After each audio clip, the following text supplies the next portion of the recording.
This episode of the podcast is sponsored by Dr. Alan Jacob. If anyone has any questions, comments, or feedback, or would like to sponsor an episode of the podcast, please email me, sfarimchatter@gmail.com. Hi, everyone. Welcome to another edition of the Sfarim Chatter podcast. On this episode of the podcast, I'm going to be joined by Professor Jeffrey Woolf, who is an associate professor in the Talmud department at Bar-Ilan University, and we will be discussing the Maharik, Rav Yosef Trabotto, if I got the pronunciation right, which Professor Woolf wrote his dissertation on a while back, and he is working on a book now on him. So obviously one of the most important and impactful poskim throughout the century. So thank you, Professor Woolf, for joining me. My pleasure. Thank you for having me. So let's start off. Tell the listeners a little bit about yourself and your background. Okay. I'm Boston born. Did my BA I did two BAs actually, at Boston University and at Boston Hebrew College. I did my MA and PhD at Harvard. During that time, I started studying with Rav Zatzal, whom I followed to New York and got smicha from him in 1982. So Sachakol 9.5 years with him. And it was on on my honeymoon that I met the person who would be my second mentor, I guess, in Jewish history, Professor Roberto Bruvain Bonfil, who suggested that I write about about Rabbi Joseph Colon, Trabotto.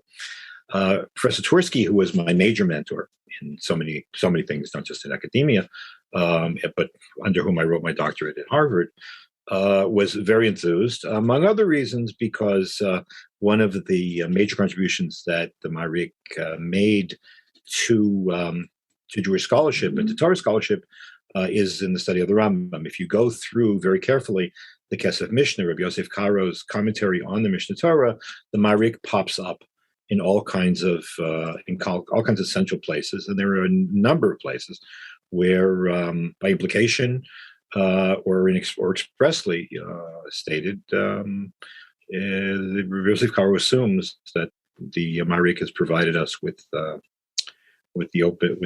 straightforward meaning of difficult Rambams. Anyways, I finished my doctorate in 1991 and spent 2 years at Yale. And in 1993, I received an appointment to Bar-Ilan University, and we met Aliyah. We've been here ever since and never looked back. Okay, sounds good. So you mentioned there about the Maharik in the Kesef Mishnah. We'll get into how important the Maharik has been for halacha.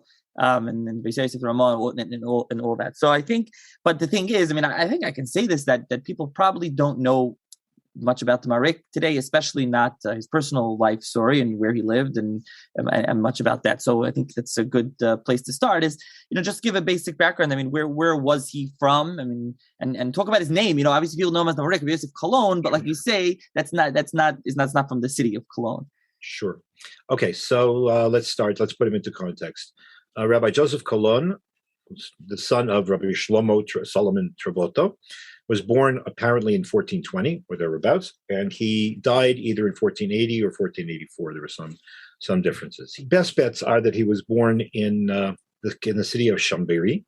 Chambéry is the capital of the then Duchy of Savoy. Today it's a department of France, but at the time it was an independent duchy. Under the suzerainty, under the overall rule of the German Empire, French-speaking, and that's important because Maharik, by the way, stands for Ma'alat Harav Rabbeinu Yosef Colon, our master Joseph Colon. It's just easier. I'd rather say Maharik than say Colon, which is the way that academics would refer to him. Anyways, it's important to know where he was born and where he came from because he represented a unique sub-tradition within Ashkenazic Jewry, the French tradition. There are, although we know about Ashkenazim and Sfardim, or Ashkenazim is Mizrachiyim, as it's more appropriate to say today, but fewer people are aware of the fact that, despite the fact that they had a tremendous amount in common, the Jews who came from France had a very, very different halachic and costumal and even derech halimud than, in fact, German rabbis did.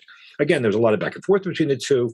A person who's written about this for the earlier medieval period is, of course, Professor Ephraim Kantervogel, but this distinction between the two communities continues all the way down to the 17th century. And the two worlds didn't always get along. That's the minig, right? Not to get along. For our purposes, for example, French Jews had their own, they had their own tefillah, their own liturgy, some of which continued to exist until World War II. There were three cities in northwestern Italy in the area called the Piemonte. The three cities of Asti, Fossano, and Moncalvo, which continued to use for the Yom Noraim a special Machzer, which was called Machzer Afam, which stood for Asti, Fossano, Moncalvo, which reflected the piyutim and the minhagim and the music and everything else of the ancient French tradition, which goes back to Rashi. And before. French Jews who moved elsewhere, moved to Spain and moved into Germany proper, they ended up being swallowed up, becoming Ashkenazified and basically lost their identity. But those who went into Savoy and from Savoy into Italy, maintained a separate identity for hundreds of years afterwards. And Maharik very much saw himself as the representative of this unique tradition. In general, I would argue, I point out, that in terms of, for example, Derech HaLimud, in terms of the way that they studied, if you look at the tshuvot of the Maharik and of his students, many of them are relatives. If you look at the name Trabotto in general, in the various catalogs, you'll find there's all kinds of Trabotto there because he was a very large family. The French Jews had a tendency to have much more lumdus, much more pilpul, not in the bad sense, but pilpul in the analytic sharpness type of sense. They were much more analytic than the Germans. The German Jews, the German rabbis were very. It says this. It says this. It says this. It says this. There's a little bit of back and forth, but generally, there's a lot of just quoting that goes on there. They're very different style in terms of learning. Also, interestingly, French Jews were not affected by Hasidei Ashkenaz. In other words, this very clear tendency actually starts with Myron Rutenberg. To be machmir, to be yotze l'chol hadayos, not to really want to make decisions among earlier poskim, because for obvious reasons, you're a Yahora, you feel inadequate, and so on. Or in general, a general tendency to be machmir, or the whole idea of tikkunei tshuva, of ascetic practices it's all very appropriate this time of year. Ascetic practices which were very common among German Jews as a result of the German pietists. French knew nothing about it. Gurnish mit Gurnish. They weren't into it. In fact, there's a wonderful Maharik, among other things, wrote a parish or dictated a parish on Chumash. And on one occasion, he addresses the question of what kapara, what penance should you take upon yourself for whatever a certain sin was, when German rabbis like the Trumas Hadeshen and others would say you have to go into Golus and you have to roll around in the snow and you have to go and all kinds of stuff. So the Maharik quotes the Gemara in Shabbos. The Gemara says in Shabbos that Rabbi Yishmael was once sitting on Friday night, and he was sitting by an oil lamp, and he by accident touched the oil lamp to increase the flame, and obviously by mistake. And Rabbi Yishmael's answer was, you know what? When the Beis Hamikdash is rebuilt, I'm going to bring a big fat chatas, and the avi chatat shmeina, which is sort of a thing to say, look at, I did an avera, I'm sorry, I'll do tshuva, whatever, but I'm not gonna go jump naked into ice water, which is what the Hasidei Ashkenaz and those that followed them did. So this French branch was much more sharp. I'm showing my own prejudices. Being a Bostonian who's a descendant, who's a scion of a Litvischer family that came in the first Aliyah to Israel and then were thrown out and came to Boston. So the Litvak, he was more of a Litvak. So he was born in 1420. His father was a major Rav, Shlomo Trabotto. We have some tshuvas from him, some apparently some involvement in Kabbalah as well. There were a large number of rabbis from French and some German rabbis in the area. And apparently when he was around 25, he moved over to the Alps, into what is called the Piedmont, the foot of the mountains of Piemonte, which attracted a lot of French Jews. He was running from and running to. He was running from because the Duchy of Savoy per se began to become increasingly hostile towards Jews. And number two, a pattern began to open up of economic opportunity for Jews in what is today Italy. Italy, of course, didn't exist until the Risorgimento of the 19th century, Garibaldi, and the unification of Italy. Italy was divided into city-states, which were slowly but surely swallowed up by bigger city-states. But there are certain trends that were true of the entire area, and one of them was that the northern part of Italy, from Rome northward, began to undergo an economic boom. And there was a tremendous need for credit. That's a fancy way of saying people needed loans. And there were two types of loans. There were the kinds of big, heavy-duty loans that were handled by the Medici, who would loan to kings and dukes and popes and all whatever. And then the average person, the average middle class person, or the farmer who needs money to be able to buy seed and so on. And into that niche, Jews came were a desirable quantity, because usury just means paying for the use of money. Usury is considered to be, in Catholicism, or at least was until the 15th, 16th century, a mortal sin. And the idea was, but it's forbidden to Jews as well. But the thing is that the idea is, well, look, the Jews are going to go to hell anyways. So, what's the point? I mean, so Jews were invited in. Jews had portable wealth. They had a certain amount of cash with them. Where that cash came from is another story.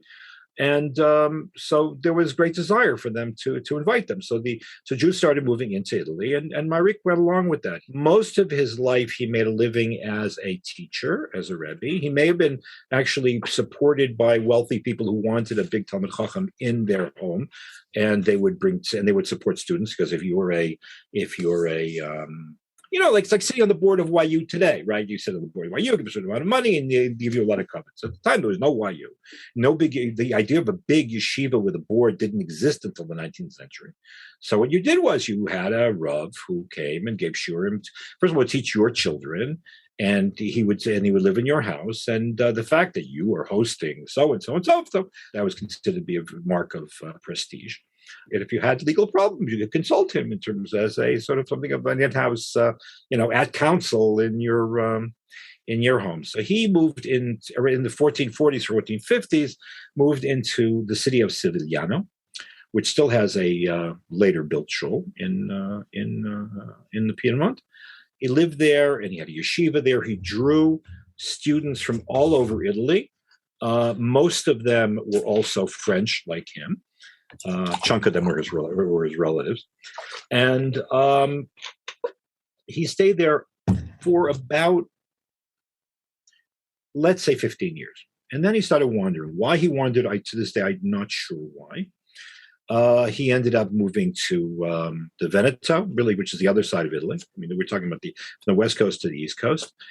Jews were not allowed to live in Venice at the time. He spent some time in the city of Mestre, where he encountered German Jews who had been driven out of Germany, or had run away from the never-ending pogroms. I'm using the word pogrom anachronistically, but never-ending persecutions of Jews in Germany. They would come over the Alps the other way and settled in the eastern part of northern Italy. There are many people who think that Yiddish actually originated in Italy and not in Poland, but I don't want to take a stand on that, because it gets very among the scholars of Yiddish, gets to be a very touchy thing. He lives in the city of Mestre, which is also a place where a large gathering of Jewish of major scholars. And then he goes to around 1467, approximately. He moves to the city, 1468. He moves to the city of Mantova. Now, Mantova, which is not that far, it's another city-state. It was under the Gonzaga. The Gonzaga were famous for being very, very open to Jews, very tolerant. Whenever the church would say you're treating the Jews too well, they would say, "Do me something." He moved to Mantova. Apparently, either he taught. There is some evidence maybe he was also involved in loan banking. It's another fancy way of saying being a money lender. And during this time in Mantova, his reputation really takes off. One of the reasons for that is the fact that a few years earlier, in 1460, the overwhelmingly dominant posek of the time, Rabbi Yisrael Isserlein, the Trumas Hadeshin, had died. And so there's a vacuum. The only other Rav who could come close to him, Rabbi Yehdua Messer, was in Padova. And for reasons that we'll see, Maharik became the posek of choice, not only for French Jews, but for Italian Jews who came from a really Italian background. Some of his most famous tshuvas are written at this time. He also gets himself involved in all kinds of arguments around this time with other rabbis. One of the great minhagim of Italian Jewry is to have big fights among rabbis. I know that doesn't happen anymore, but this is something that happened in the Middle Ages. And one of the fights he gets involved with is actually somebody he helped earlier, and that person's name was Rav Yehdua Messer Leon, who's a trip by himself. Anyways, Maharik gets in a fight with this Yehdua Messer Leon, who had been knighted. By the way, Messer means like sir. And the fight apparently got to be so bad that they were, according to one report, they were both tossed out of Mantova. This is probably about 1471, 1472.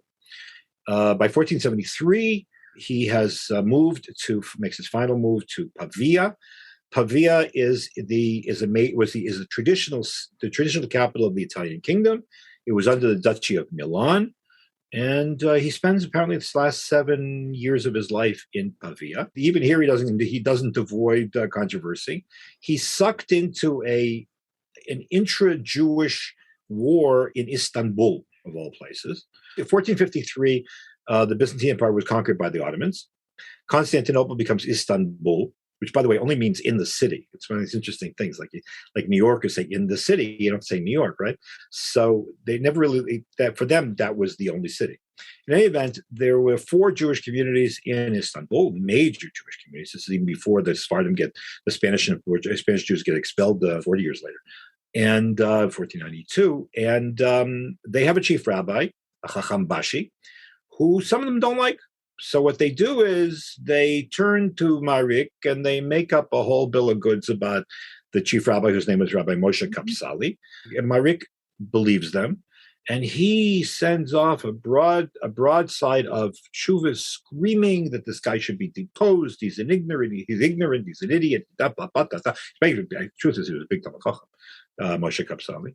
And this becomes a world war. And then in 1479, somebody comes to Maharik in Pavia and says, you've been had, because none of this happened. None of the Piskei Halacha, which they told you Moshe Capsali made, were ever given. And Maharik felt terrible.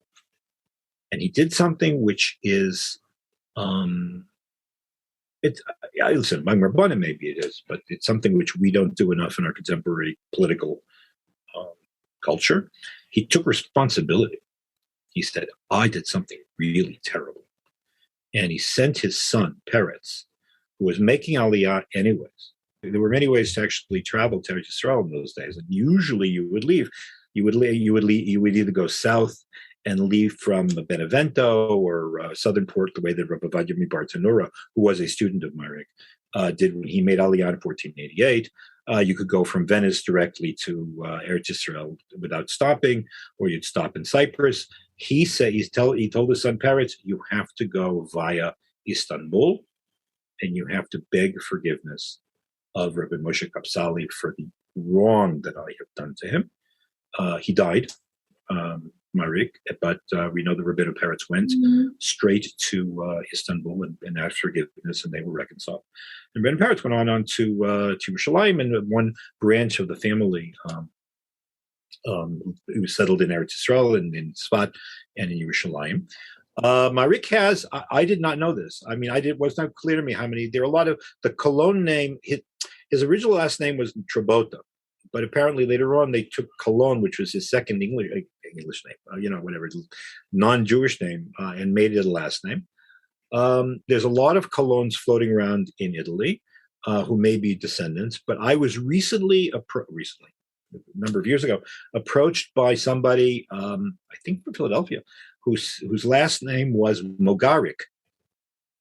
and said that he was a direct descendant of Rav Yosef Kolon. It's really intriguing. How does he get a name Mogarik? Because you take Maharik, and then you move to Russia. And in Russia, there is no H. There's only a G. Like, for example, a person's name is Gurevich is really Horowitz, but they don't say G. They don't say H. So a person named Mogarik is Maharik, except that in Russia, that's how you pronounce it in Russian. That's why, by the way, the Chavetz Chaim's last name officially was Kagan. He was Cohen, but Kagan is how you say Cohen when you want to say it in Russian. Anyways, so that's basically his biography. I can tell you, if you want to put it into context, just whatever, Maharik was an exact contemporary of Lorenzo the Magnificent, Medici. He's an older contemporary of Michelangelo. He's an exact contemporary of Leonardo da Vinci. He's an exact contemporary of Yitzhak Abu-Haf, who was the really leading posek in Spain at the time. He's an exact contemporary also of Rav Yosef Pollack. Yosef Pollack, you may recall, is the person who really established Pilpul in the yeshivas in Poland. He lives. Part of the importance of the Maharik is the fact that he's one of these transitional figures. There is a period. It's actually a course I'm giving this year at Bar Ilan.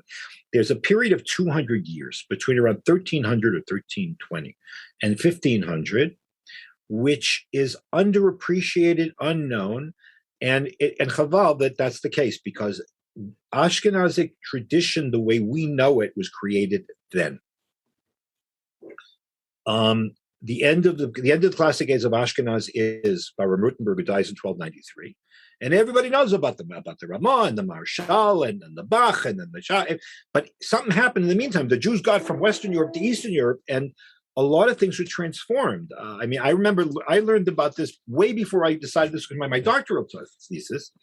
When I first learned for smicha, I got smicha first from Rav Gedalia Felder's Zatzal, who was chief rabbi of Toronto, as a posek, because I knew I went to Shimush and halacha l'maisa, and brisker svaras don't help really when you have to paskin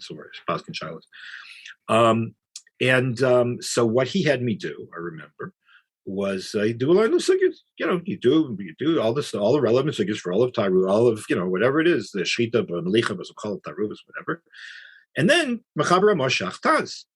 So I think that'll be easy. That's a sin. So I'll go through everything. I'll go all the way up to the Rosh, and then I'll just and then the Shulchan Aruch will be a review. Then I found anybody who has ever done this knows that you leave all the sugyas and all the svaras and everything else, and you're fine. And then you look at Shulchan Aruch and you go, what is going on here? This has absolutely nothing to do with what I've been doing for the past 6 months. What happened? The transformation happened in this 150, 200 years that we're talking about, when Ashkenaz moved from west to east. And Maharik is a major. You know what? Let's do it this way. If you look in the tshuvas of the Ramah, there were two. Yes, there's a lot of people there from this period, but there were two people who really are predominant.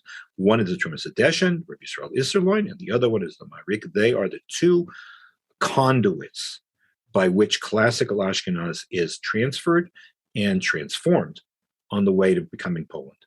So I just want to get back to his name for a second. So he's known as Maharik, obviously, which is interesting. Rav Yosef Cologne, although as you mentioned, that wasn't his last name. And also people probably know the city of Cologne. That's not where it comes from. So where does the name Cologne come from? And why, I guess, do you know why he became known as that if that wasn't his last name? Look at people had it wasn't just in Italy. This is the period when people end up getting a lot of double names. You get, for example, among Germans, you get a lot of German versions of English of your Hebrew name, like Yitzhak Isaac, and or the translations is Dov Bear. This type of stuff happens in Italy or in France. You begin to get second names that are the ones that you use for official documents. So, for example, he was Rav Yosef, but he was Cologne. Cologne is Columbus, it means a dove.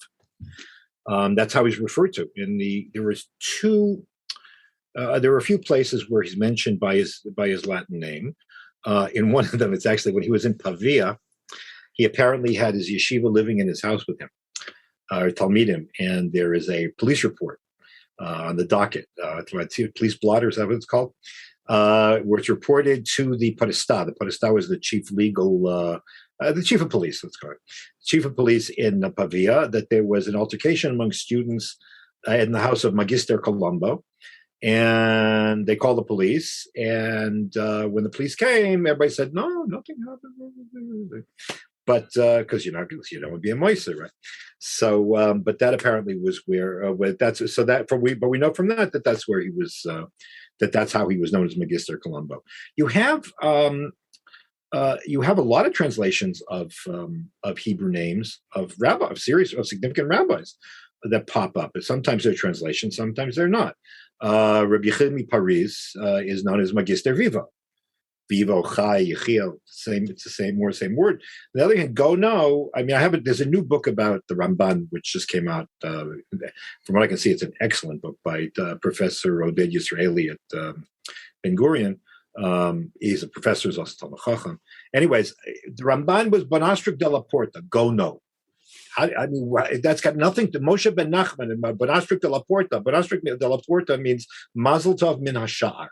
So gay face, what's why he got tagged with a name like that? In general, names usually there's a lot. He was French, but among the Italians, for example, there's a lot more lumdus when they go looking for to give a non-Jewish name, because you need to, because you have to register with the authorities. So, for example, my favorite example, there's a machlokas between there's 2 days in Chazal, the Medrash, as to who was Malachi. So 99% of the people say it was Ezra, but there was one day among Chazal that Malachi was Mordechai. And among Italian Jews, if your name was Mordechai, then your Italian name was Angelo. 9 times out of 10, if it's guy's name is Angelo, then his Hebrew name is Mordechai. Sometimes it's just translations. A guy's name is Yoav, so you name Deodato, which means God gives. That's all I can say. There is a Yonah family in Spain, but I've never been able to find any connection with it. But names are also fluid. So they decided not to go Trabotto. They said Colon, okay, maybe they called him by his 2 names, and then that stuck. I mean, you can have, until relatively recently, there's no Gono. Rabbi Yitzchak last name was Spector, and his son's name was Rabinovich.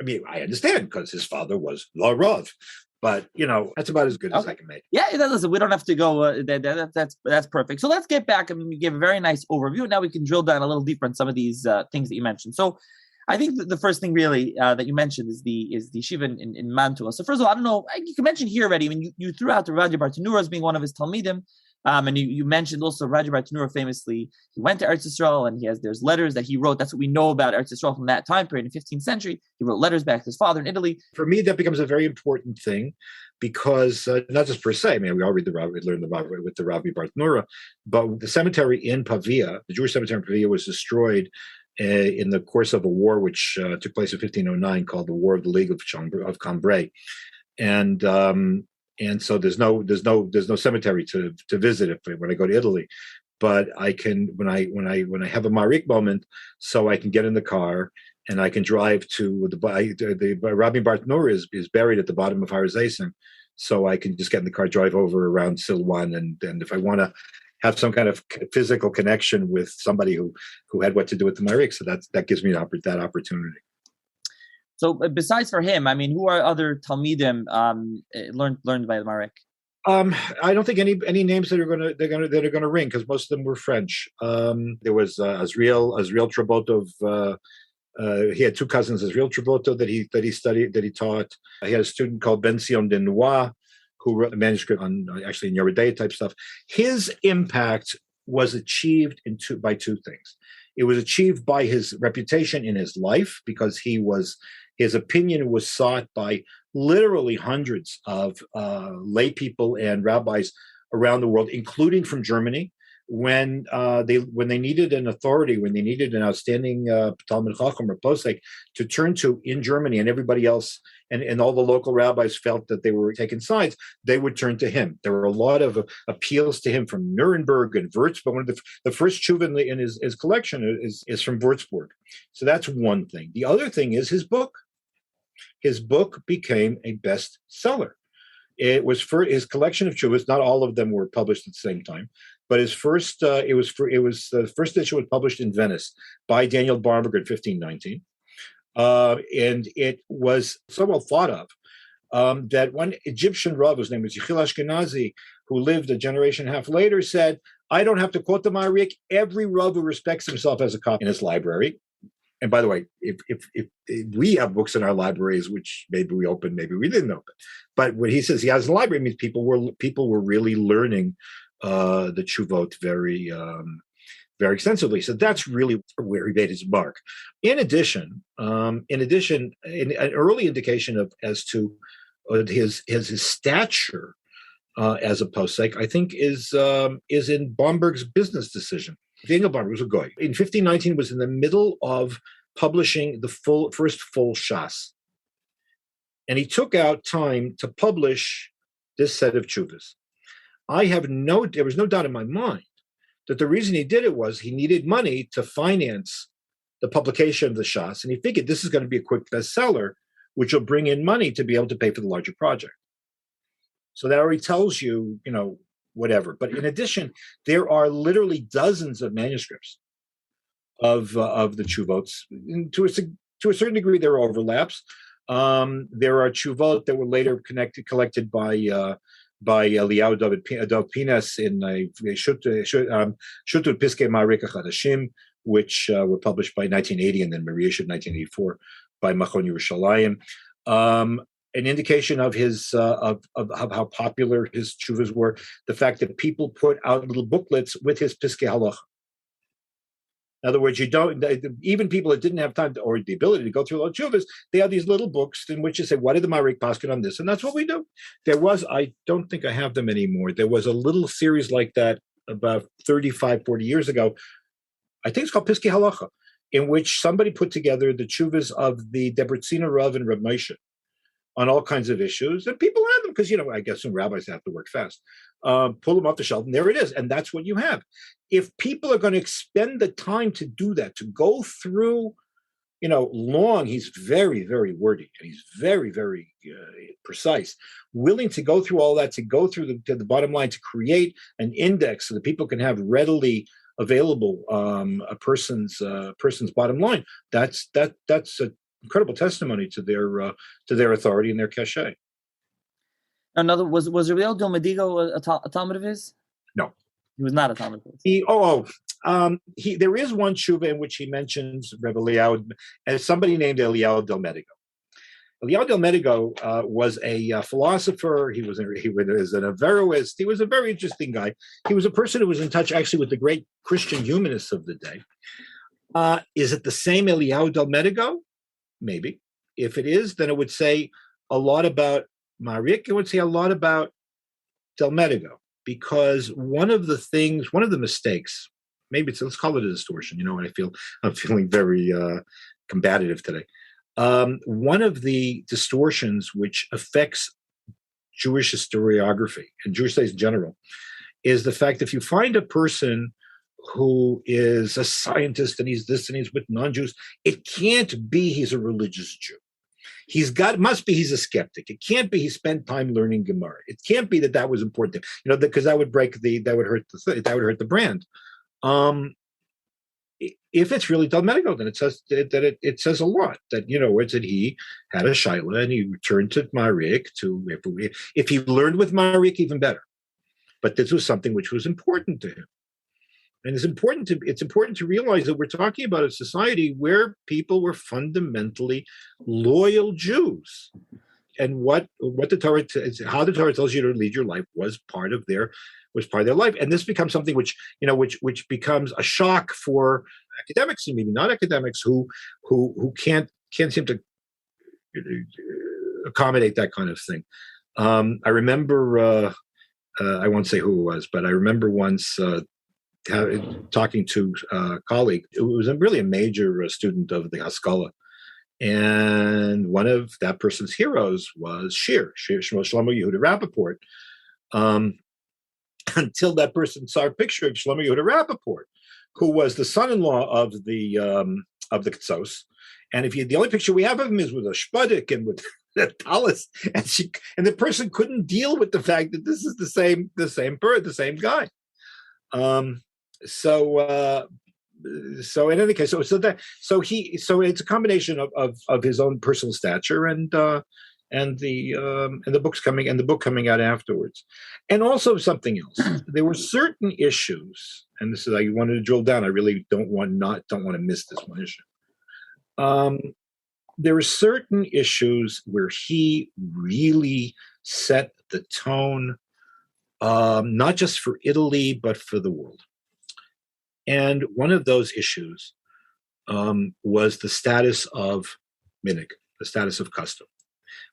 Now, we all know that Ashkenazim have a tendency to be much more reverential and much less critical of custom, of received custom, than Sephardim. If you look at the Rambam in the second parak in Hilchos Mamrim, reflects, standard sort of like Gemara hierarchy, where when you start with things that are min Torah, the things that are biblical, and at the bottom of the list is things that are minhagim. So minhagim are important, but if a minig clashes with anything else, they knock out the minig. The words minhag ta'ut, an erroneous custom, not strange to the world of Mizrahi or Sephardic Psak. Ashkenazim are much more reverential. That's a whole nother discussion. However, in Maharik's case, his defense of minhag took on a significance which has a tremendous contemporary import, and also, I think, contemporary import for us. The best case, the most, I think, notable case, happened in 1467, 1469 in Florence. What happened was as follows. The Jews of Florence were overwhelmingly Italiani.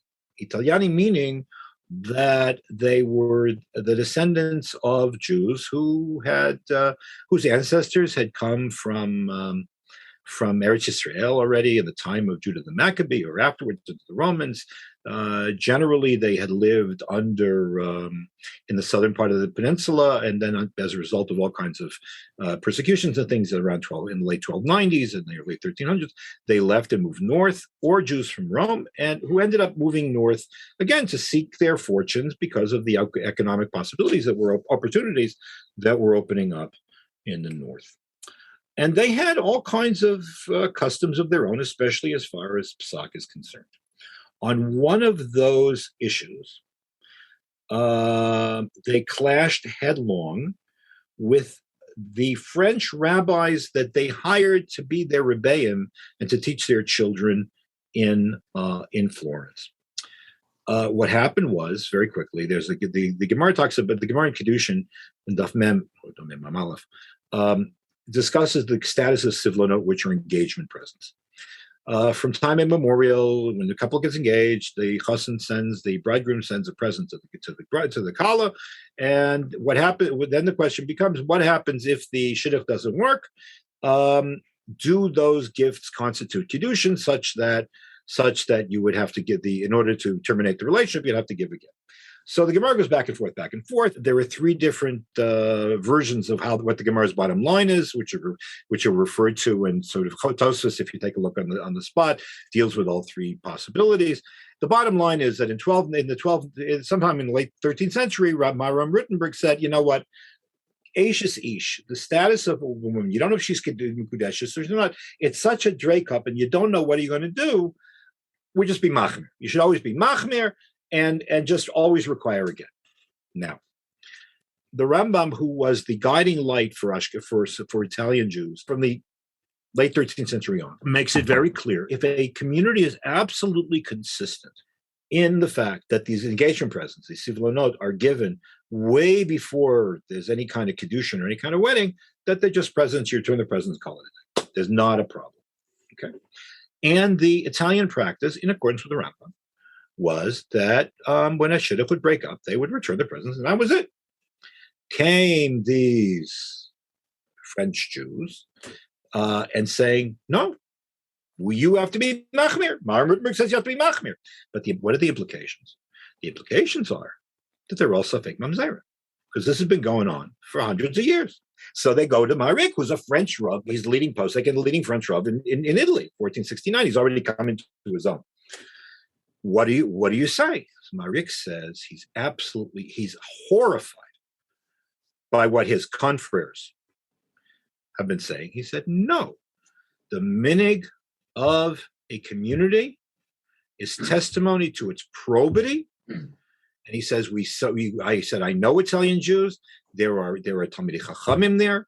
There are Frum Jews there. And if there had ever been a question that these gifts constitute Kedushin, it would have come up. You have to respect the absolute integrity of the community and their minhagim. He basically advocates, I don't like to use the word because it's abused from today till tomorrow. He advocates a position of halachic pluralism. And he explicitly quotes a Gemara in Chulin that Nara, Naru, Pashte, every single river has its own course. I mean, look, I'm not saying it's not like to say the minig among Jews is to be Michal Shabbos. We're not talking about that. We're talking about a situation in which you have, different rules. They work accordingly. You have to respect each one. Now, this sock of his, which is he backs up in all kinds of other ways, all kinds of other places, other connections, becomes the lodestar of how do you deal with communities which are meeting. We're talking about a period in which Jews are already thrown out of France, and they're on the move to Spain, or they're on the move to Germany. The German Jews are moving into Poland. Everybody's moving around. And you have this it constantly comes up. And he says explicitly, you have to respect every single community.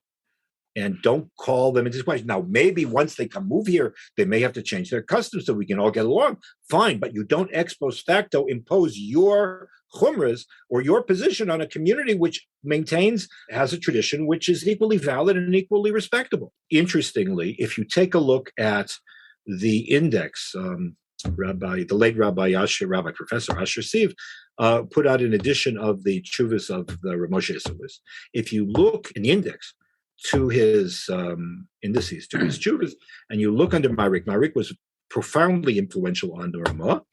Those tshuvas dealing with minhagim are the most often quoted, and you find that they're constantly invoked, especially by Italian rabbis, because this idea of, they call it halachic imperialism. This halachic imperialism keeps popping up, and the Italian Jews, especially, the first halachic encyclopedia was called Pachad Yitzchak, was written at the end of the 17th century by Rabbi Yitzchak Lampronti from Ferrara. He every 5 minutes on major issues, on this, whenever it comes up, whenever the issue of coexistence, let's call it, this position of the Maharik is the one that sets the tone. This meeting of the minds, this meeting of the communities, was the major moment. In the major factor affecting Jewish life in Italy is this how are the Yekes and the French and the Italiani going to get along? The Sephardim, by the way, they didn't want to play this game. When the Spanish Jews come to Italy, they think that they consider themselves the aristocracy. In one case, they went to Livorno, to Leghorn, and Livorno had never had Jews in there. It had, to the best of my knowledge, never had Jews there before. But they were willing to have the Sephardim because the Sephardim were well connected. They were merchants and so on. And the Sephardim said one condition, and the condition was no Ashkenazim allowed. Right. Yeah. So let's go back more to the story of the Maharik. So, one, he was in Mantua for a lot of time, and he had a yeshiva there, and he was also Rav Yehdua Messer Leon. Obviously, there's a couple of things to talk about here, and I'll let you discuss this, but obviously there's the cape. But we'll talk about Rav Yehdua Messer Leon, who he was, and how he was very, very important, and the relationship, before we get to the Shashalas HaKabbalah, I'll give people we'll get to the Shashalas HaKabbalah if people know that story. The truth of the matter is the story of the fight between them that led to their possible expulsion from Mantua is not as important as this other issue. Okay. Yehuda ben Yechiel Messer Leon was an Italiano. In other words, he was from the Loazim. His ancestry was Italian, and he was considered to be, at the time, he was an exact contemporary of the Maharik. Maybe a little bit younger. He may have outlived him by about 10 years. he was really the preeminent Italian rabbi of the period. An interesting guy. He had his own yeshiva. His yeshiva was in the city of Ancona, which is becomes famous later because of the famous boycott. But this is not relevant here. Ancona is a city in the Papal States, which sits on. It's a port city on the eastern coast and the central part of Italy. It was a very popular yeshiva. He himself is he's a big Talmud Chacham. He has a yeshiva. He gives smicha to a lot of people. At the same time, he's a doctor. He's a physician. He's not only just a physician, he's an established physician. He's such a good physician that he is knighted by the emperor of the German Empire. He's given the title Messer Leon. Leon is like Yehuda, lion, whatever. Messer means sir. So Sir Judah. And with that, he was given the right to not only to practice medicine, but to certify doctors. Jews at the time there were two major medical schools in Italy at the time, one in Salerno and one in Bologna. However, Jews were not allowed to study there. So basically, if you wanted to be a doctor, so you went to Messer Leon, you studied under Messer Leon, you were you apprenticed with him, and when he thought you were ready, he would give you your license, your licencia docendi or your licencia facendi, your license to practice as a doctor. We'll come back to that in a sec. In addition, he was very much influenced by the humanist culture that surrounded Renaissance Italy. He knew Latin cold. He wrote a book, the first Hebrew book published in the life of the author. It was called Nofet Sufim, in which he uses Cicero and Quintilian, the two great Latin authors, to show how the Bible aligns itself and fits all of the highest standards of literature and rhetoric that were known to man at the time. So he was interesting guy. Not many Rosh Yeshiva today would be doctors or know Latin or write a book like this. What's striking about him, however, is he was a bit of a kanoi. He's very frum. I mean, to the point that even though he was very much the representative of Italian tradition, even though he was so involved in the outside world, he first emerges into the historical stage because of two takanot, two ordinances that he wants to publish, both of which would seem to run against the grain of what you would think. You would think these are, like open Orthodox rabbis or something. But the two ordinances are: one, he wanted to stop people from learning the commentary on the Bible of Ralbag because Ralbag is problematic. Okay, let's say problematic. Okay, I mean, if you think Ibn Ezra is problematic, Ralbag is more problematic. So that's number one. So you don't think about a guy who knows Quintilian and Cicero as a guy who's going to be a book burner or is going to sit there and tell you what you can't read. That's number one. Number two, we all know that there is a. We all know that there is a that in the case of in Lasnida, when there's when a woman wants to go to mikveh, so when she has a period, so you wait a minimum of 5 days, and then if the period is completed, then she checks and to make sure that the flow is finished. Then you wait 7 days without any kind of manifestation of any blood, and you go to mikveh.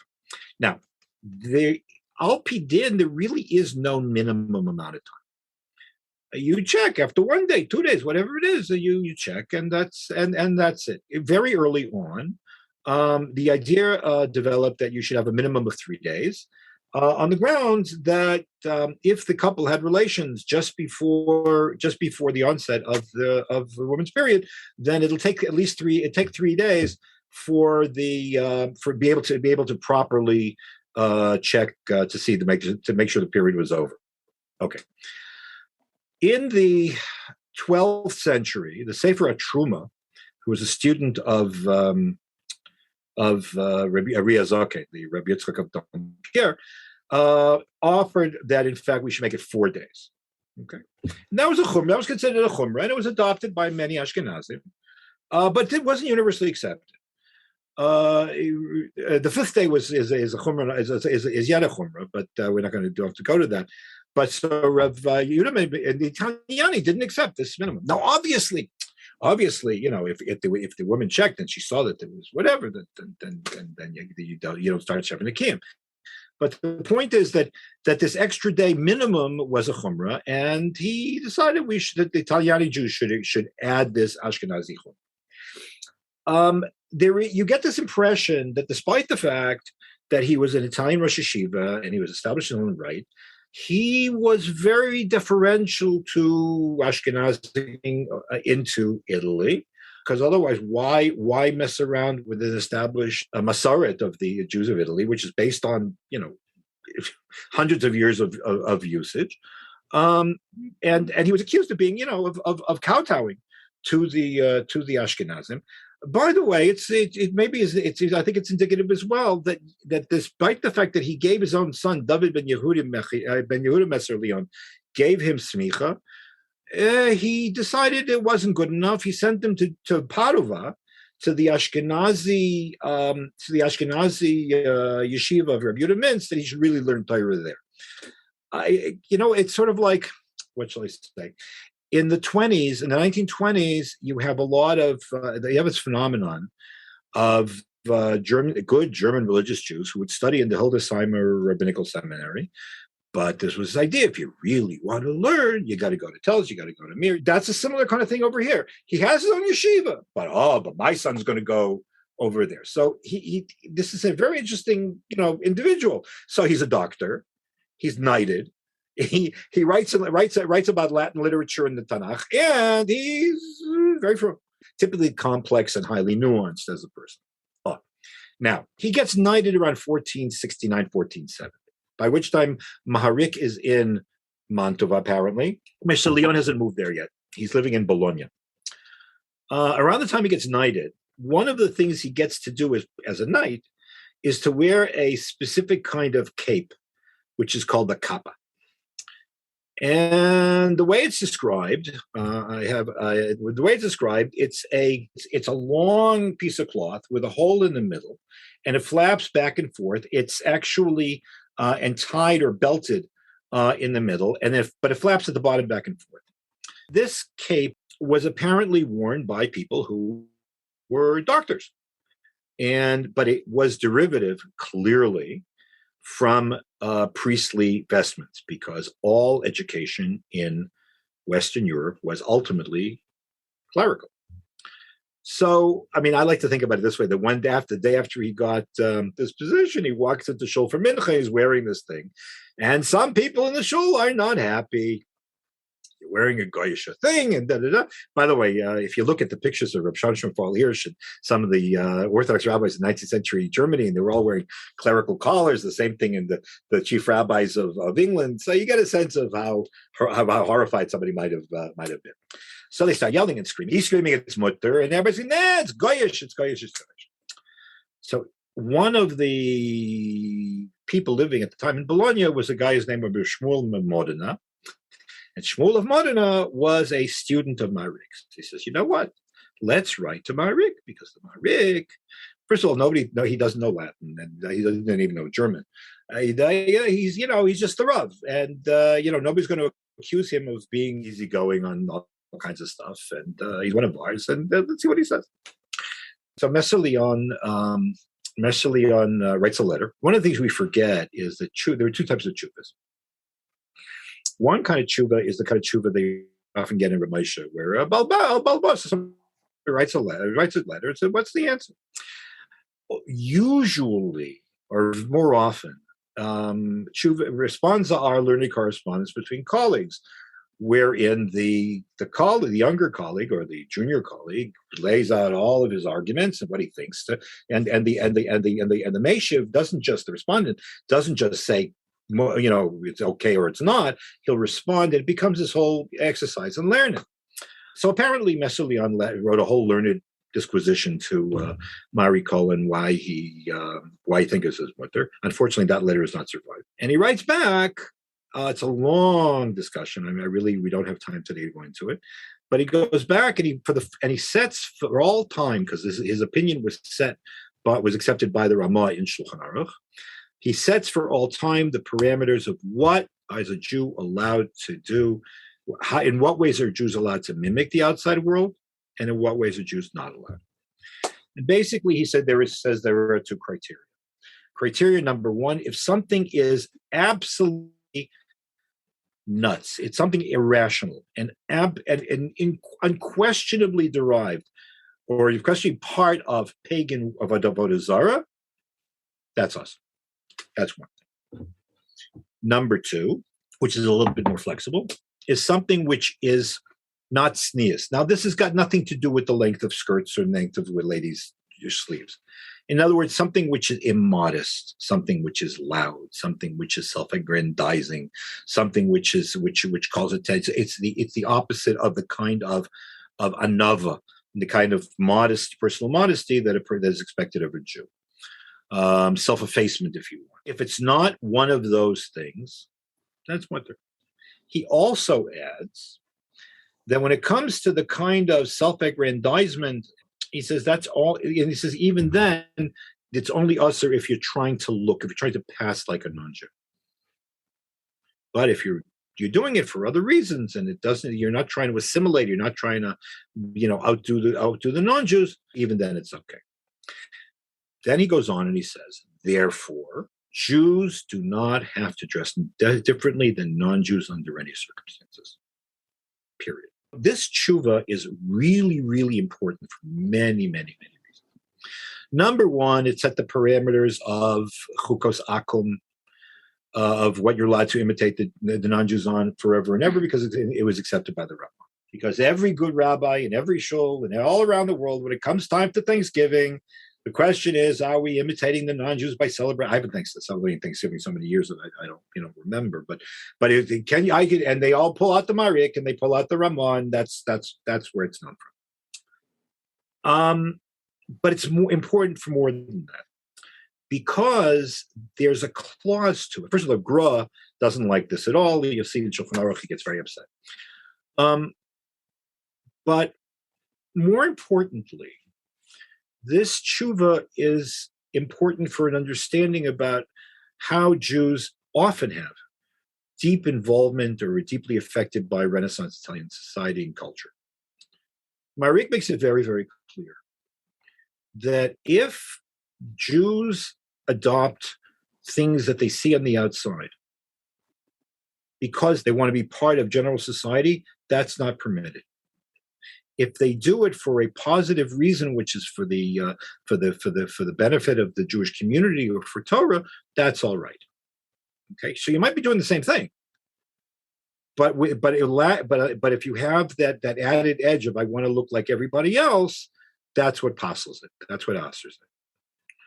But if it's something which is rational, which anybody normal would do, I mean, for example, those who permit celebrating Thanksgiving say, listen, it's a secular holiday, and we all the quality of Hakaras Hatov, of expressing our thanks to America or to God, whatever. That's all stuff that's internally Jewish, and that's not a problem. That's part of the argument for it. I mention it because this underlying factor is really, really comes up later.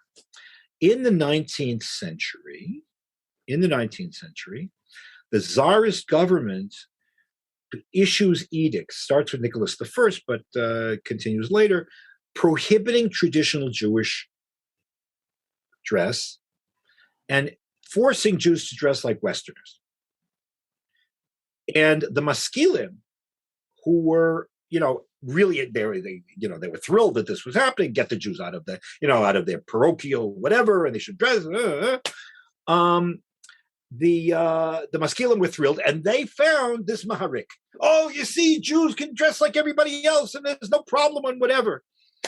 So there's but the problem is they didn't read the whole tshuva, or they didn't want to read the whole tshuva. One of there's a posek who lived in the late 19th century. His name was Avraham Zev Frankel. I think I have it up here. Anyways, should have brought it down. And he says, what are you talking about? What are you talking about? The Maharik says that this only works so long as there's a chasm, a psychological or social chasm which separates us from the outside world, and we're not trying to pass as non-Jews. But if you're doing something because you want to pass, because you want to look like a non-Jew, even the Maharik would have prohibited it. Now, I know a lot of the times you ask people ask shilas and say so and so was matir, say yeah. But if he lived now, he would have so and so would have prohibited it. In this case, it's absolutely true, and this underlying appreciation of the dynamic of influence, how outside influences are accepted or rejected. His delineating that became a major line in terms of cultural interaction between Jews and the non-Jewish society. And it's in the background. If you read the tshuvas of the Chassam Sofer and the Maram Shik, who is even more in terms of all this stuff, he's already set the tone for all these discussions, which still go on, all the way down to the way that Chassidim button their shirts, right? Now, and one last thing on this before we get to the alleged quarrel, he also when the Rav Yehdua Messer Leon made the takana on the nida, the Maharik did back him up. Is that correct? The Maharik didn't back him up. This is really incredible. Because here was where his principled position on every community has the right to their own traditions. He said, "Look, at my community, we have to paskin like the Sefer Tshuva. We have to wait 4 days, but this is how they paskin. This is how they hold." He says, and the Ashkenaz and the Italiani follow the Rambam. The Italiani follow the Rambam, and this is the Rambam Shita. So I can't. What right do you have to impose your chumras on them? Now it's interesting. One of the things that he says something in his tshuva, it's in Shelot Tshuvot Chadashot Memtet. It wasn't even published in the first edition. He says something which was totally misunderstood by historians. He says with a pastor like the Rambam Asher Hu Mehamakilim. He's one of the mekilim on this issue. What's the minimum amount of time for before you can make a hafsek tara? So Cecil Roth and other historians say, see, the Italiani, they really didn't want to be so religious. They wanted to follow Rambam because it was a mekel. No, all the Maharik was saying was that happens to be that the Rambam is one of the mekilim on this, and they follow and they in general consistently follow the Rambam. Hello, it's a Gemara in Eruvin. You know how second base Shammai Oseh or base Halal Oseh.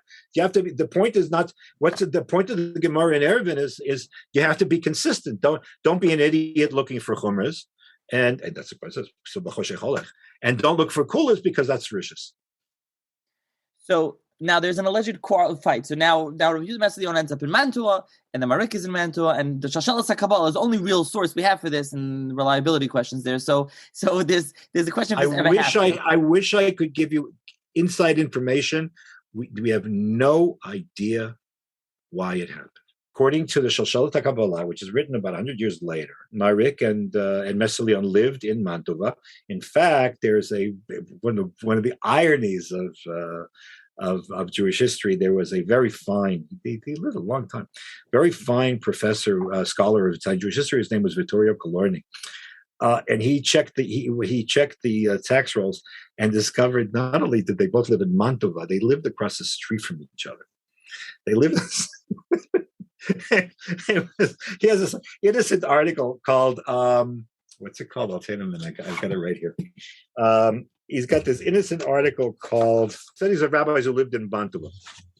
And you have no idea what's coming when you look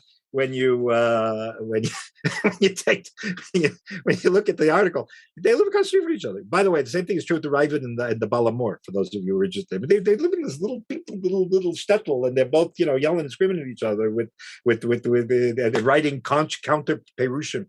Anyways, he says that they got into a fight, and it got to be so bad that the Duke just kicked them both out. And no idea why.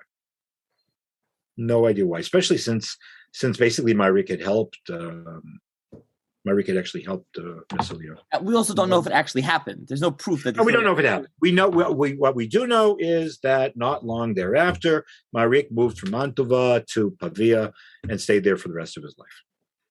But, given the fact that he was a bit of a stormy personality, and we know that he was involved in a couple of decent controversies, and he lost it when he came to Moshe Capsali. So. Let's mention Capsali. I think that the interesting part, Meir Ben Yo, in his biography of Leo Capsali, the noted historian, and his nephew. His nephew does go into this story in depth. Rav Moshe Capsali was, like you said, the chief rabbi in Istanbul when there was Byzantine Jews, before the Sephardim really came. I mean, the Rav Leon Mizrahi was a Talmud of his, I believe. And there was this fight. So, there was basically, I'll let you say there was a tzedakah collector from Eretz Yisrael that came, and that was caused the fight. When he made Mr. Moshe Esrim Ba'arba. There's a whole, this is like, it's one of these cases where if there was internet, maybe it was fake. There's a lot of fake news that was involved there. However, I will say one thing. This is yet another thing another place where Maharik was responsible for changing the face of halacha literally forever. He was the one who set the parameters of patterns of psak halacha for Ashkenazi Jewry for all time. Because one of the points of contention that's the reason I mentioned this. One of the points of contention between Maharik, ostensible points of contention to Maharik and Moshe Capsali was the use of the principle halacha kabasroi. That when you have a machloket of earlier poskim, you always take the later opinion, even though it goes against the majority or whatever the case might be. And there's a direct line. You can see it straight in the footnotes, or not the footnotes, in the little the parentheses. You see that when the Ramah lays out the parameters of it's Choshen Mishpat Siman Kafhei of Talmud Var Mishnah, the Ramah there is all straight Maharik. That became a point of contention between Ashkenazim and Sephardim later. When his response got to Tzfat, when Maramalshik got a hold of the tshuvas of Maharik, and he sees this, he says, "How's that possible? That one person should be able to be machriya yachad keneged rabim?" But that's for the history of halacha. So essentially, the story though, just this guy came collecting, and he wanted money for the Jews in Eretz Yisrael, but the Turk was at war there, and he didn't want. That's why Moshe Capsali didn't want to let him collect the money. He got mad, and he put the whole laundry list of things that the Moshe Capsali did wrong. Right, but also don't forget there was also, but it's more than that. The community in Istanbul, there were at least 4 communities, and some of them liked the rabbi, and some of them didn't like the rabbi. Some shulach shows up, you're going to listen to him. But he comes already with letters from the other members from the other parts of the community, from other communities, saying, "Oh, this guy is doing this and this and this." I think the beautiful part of this is just the remorse that Maharik showed at the end when he realized he'd been had. He said, Right. So, but in general, his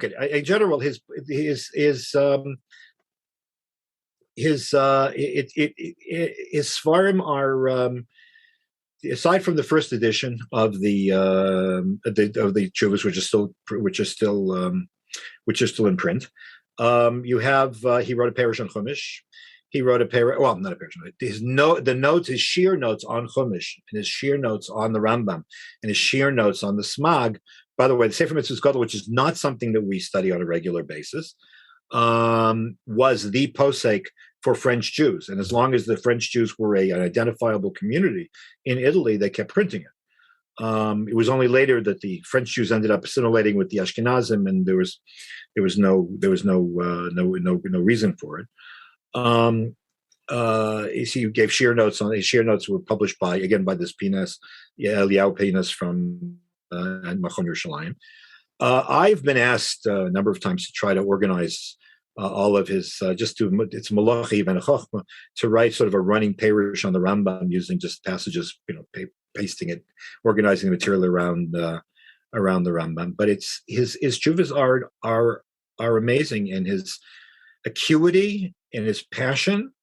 To read him, he's a person who knew he wasn't the false anav, but if you want to get a sense of the burden on the posek, who was called upon to render Das Torah in the traditional sense, it's an amazing experience, and we pay a very high price for not learning tshuvas, and very often, even if you're just learning sugyas, and in the case of Maharik, who spends a lot of time explaining sugyas in his tshuvas, it adds dimensions of insight that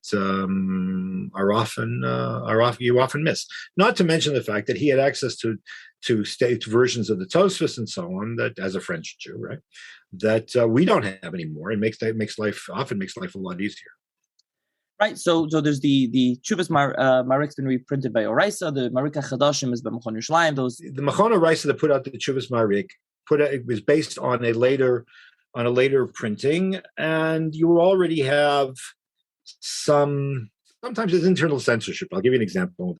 The tshuva about dressing like everybody else is tshuva pechet. There are editions of the Maharik. There's one that was published where large sections of the tshuva. There is a Varsha edition. The edition that usually people buy. It's not the rice of this one, which is a reprint of the Warsaw edition. Looks like this. I was in the library. I pulled it down because I need to look something up, and I'm looking.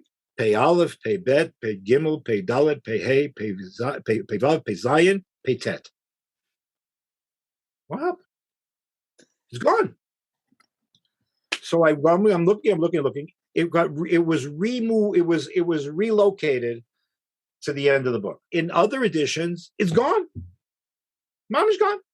Happily now, there's a lot more.